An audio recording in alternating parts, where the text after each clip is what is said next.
Bom dia a todos. Bom, hoje de manhã, madrugada aqui, meu celular tocou bastante, o WhatsApp, as pessoas mandando mensagem, querendo saber a minha opinião sobre as eleições americanas aqui e a vitória do Donald Trump. E por isso eu resolvi fazer esse vídeo aqui. Eu vou fazer esse vídeo mais num freestyle, né?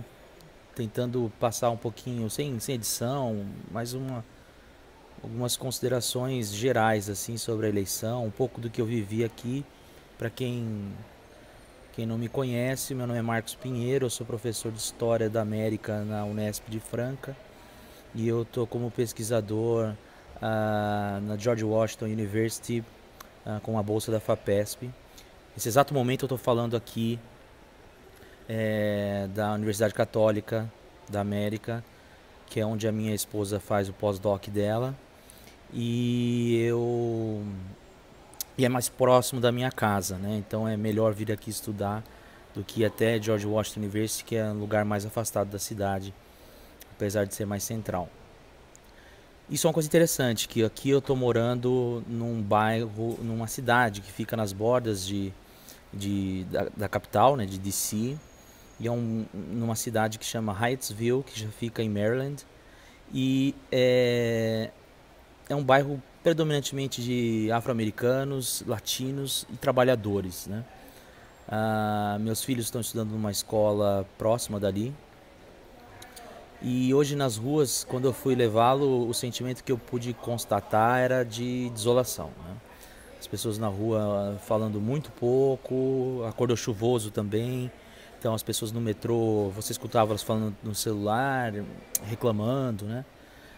Algumas bastante decepcionadas, algumas professoras dos meus filhos choraram, inclusive. Não foi exatamente o resultado que as pessoas esperavam aqui, principalmente que aqui foi uma região em que os democratas venceram, Maryland, DC e Virgínia, principalmente essa parte do leste de Virgínia que os democratas venceram e tem bastante votos, né? A Virgínia desde a década de 60 virou um estado azul. Então aqui, e principalmente DC, onde você vê bastante ações afirmativas por parte do governo Obama, o Memorial Martin Luther King, o Museu Afro-Americano de História, e uma série de outras questões que tem esse caráter mais progressista, você vê bastante forte aqui em DC. Então é uma região bastante democrata, era natural que as pessoas estivessem assim nas ruas. Confesso que ontem, acompanhando as eleições, é evidente que ninguém esperava esse resultado. Alguém esperava esse resultado. O Trump tinha certeza de que ia ganhar, ele cravou que ele ganharia quando ele ganhasse Michigan. De uma forma ou de outra, ele tinha um bom staff que estava dando um suporte para ele. E foi assim que ele ganhou em todas as primárias também, né? Com desconfiança, e ele acabava superando todas as expectativas e fazendo pontos maiores. Mas no fim das contas, todos os institutos de pesquisas apontavam que Hillary ganharia com uma margem de folga menor ou maior, mas que ela ganharia. E eu fui acompanhar as eleições, a contagem de votos pela CNN, que é uma rede democrata. E a partir, a partir da derrota da Flórida, que aliás a CNN demorou muito para assumir, o clima ficou pesadíssimo na emissora. Você percebia os próprios comentaristas mais tristes e tudo mais. Isso foi meio que tomando conta de mim, né? Eu acho que a vitória do Trump, no final das contas, ela é problemática, assim, analisando do ponto de vista de um latino e também do ponto de vista mais humanista, porque ele traz essa consigo alguns eleitores bastante raivosos, uma direita raivosa, né, que faz esse discurso contra minorias, né, contra gêneros, né, discussão dos gêneros.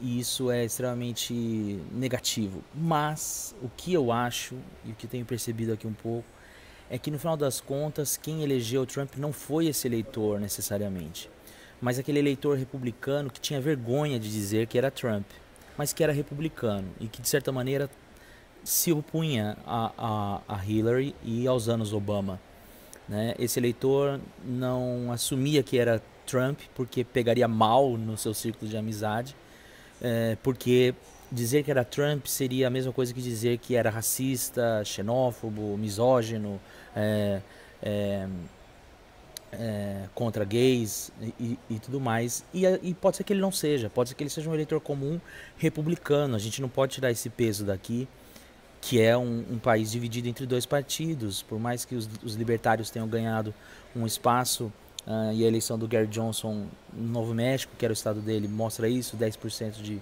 de votos. É um país partido, né? Então a gente precisa tentar entender. Acho que a primeira coisa que eu estou tentando fazer, isso é meio que um vídeo autoanálise, para tentar me convencer que quem elegeu Trump não foi somente um eleitor altamente preconceituoso, né? Então existe esse corte e os republicanos acabariam votando. Foi isso que aconteceu na Flórida, por exemplo. Todo mundo fala, como é que pode o Trump, um candidato que falou tão mal de latinos, ter ganho na Flórida? Ele é um candidato que falou mal de latinos, mas majoritariamente de mexicanos, né?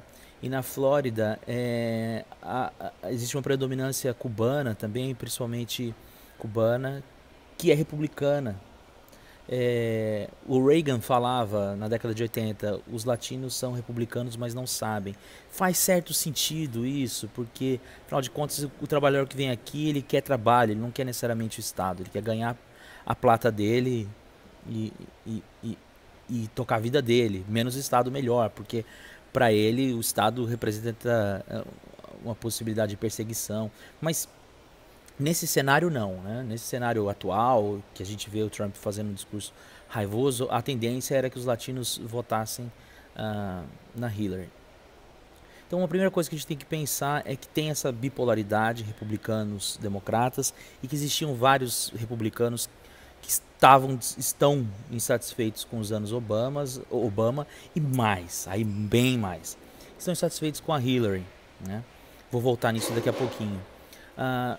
Uma segunda coisa é que então esse candidato comum republicano aderiu à campanha com medo da Hillary. Ontem, saindo dos colégios eleitorais, a CNN fez uma pesquisa com os eleitores e para 54% dos eleitores do Trump, a Hillary ganhar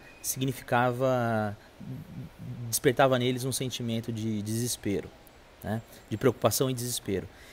E no caso dos eleitores da Hillary, o fato de uma eleição do Trump, 51% representava desespero e preocupação. Ou seja, a rejeição dela entre os republicanos era maior do que a rejeição dele entre os democratas. Isso, de certa forma, quando ela despontou nas pesquisas, fez com que esse eleitor republicano tradicional, que é republicano, e não necessariamente é xenófobo, enfim, um monte de coisa, aderisse à eleição. Foi uma eleição com mais de 150 milhões de eleitores, né? E acabasse indo para as urnas votar contra ela.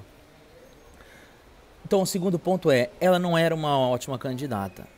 Infelizmente, talvez entre eles a comparação, eu posso falar aqui que se fosse um outro candidato republicano seria até mais fácil, né? As pesquisas demonstravam essa semana que o Mitt Romney, se tivesse se candidatado, teria 10% a mais de votos do que ela no voto popular. Então, por que ela não é uma boa candidata? Ou não se tornou uma boa candidata? A questão dos e-mails do FBI pesaram bastante. Os eleitores sentiram isso bastante. É verdade, tinha a questão das coisas que o Trump falava, que são absurdas, né? Mas que, de certa maneira, é uma perspectiva moral do que o candidato pensa. E o dela era uma questão mais política, né? Ele não ia ser preso pelas coisas que ele falava, né? Poderia ter processos, perder esses processos, enfim. Mas o dela, não que ela vá ser presa, mas existia esses boatos, né? O FBI nunca se deu bem com os Clintons, né? Desde que O Clinton, ao contrário do que gostaria, o FBI deu liberdade a um investigado do FBI no último dia do seu mandato. Isso pegou muito mal, né? E não só o FBI, existe um clima aqui anti-Clinton, de maneira geral, não só com ela, mas com o próprio Bill Clinton. Isso é uma coisa que eu só fui perceber aqui, e quem me disse isso foi inclusive uma professora democrata, de que existe um certo anti-Clinton aqui nos Estados Unidos.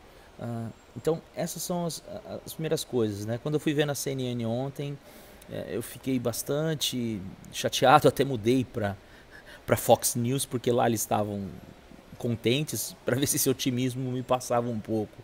Não que eu concordasse com as análises deles, né? Mas que pelo menos um pouco de otimismo. E mesmo na Fox, o que eles estavam comemorando não era necessariamente a vitória do Trump. Eles estavam comemorando a vitória dos republicanos, né? Quase todos os comentaristas diziam que a esperança deles é que the old fox, né, as velhas raposas republicanas, saíssem de uma letargia que ficaram por não saber reagir diante do Trump e tentassem comandar esse governo Trump. Vejam só, então assim, até os republicanos acham que, da Fox principalmente, que ele não vai construir muro, que é tudo uma questão de retórica, de palanque.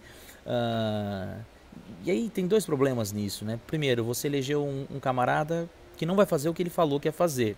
Isso eu já acho problemático, até no Brasil eu acho problemático isso. E segundo, de qualquer forma, ele deu voz a um pessoal que pensa exatamente como ele dizia. Que ele vai amenizar, eu tenho quase que certeza que sim, né?